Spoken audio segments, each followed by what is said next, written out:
Yeah, Bert Brown with a mail call today. An eBay find. Thought you might like to have a look at. This is called the Londoner by Barling. I'm guessing it's 1960s. But so the pipe came with its box, and inside it's got the original sleeve. Let's get the pipe out himself.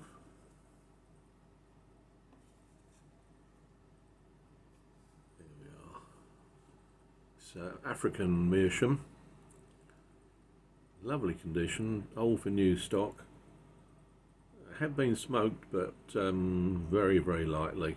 So it really seems to be in, I would call it mint condition.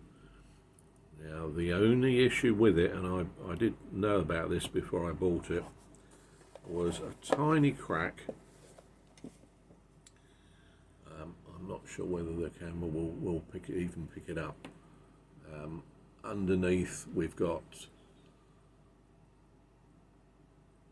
genuine block meerschaum Britain, although of course the meerschaum was made, I think, by Jambo in East Africa.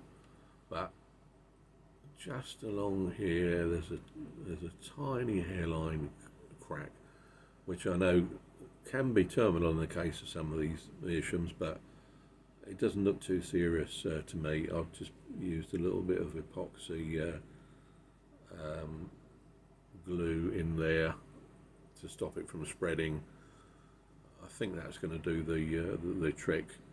Failing that, I'll probably get a band put on, just get a ferrule on there to stop it creeping up. But if it doesn't move, if it stays as it is, then I'm not too bothered about that. So, wanted to show you that one.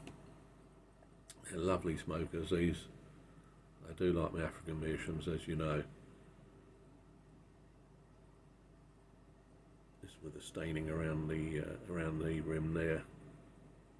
Nice big billiard. It's got a good holds a good amount of tobacco, and it comes in its original box with sleeve. Said I was going to show you that one. I'll be smoking it tonight with some Century Black Cherry. The Londoner by Barling. Great pipe. All the best, guys. Catch you again soon.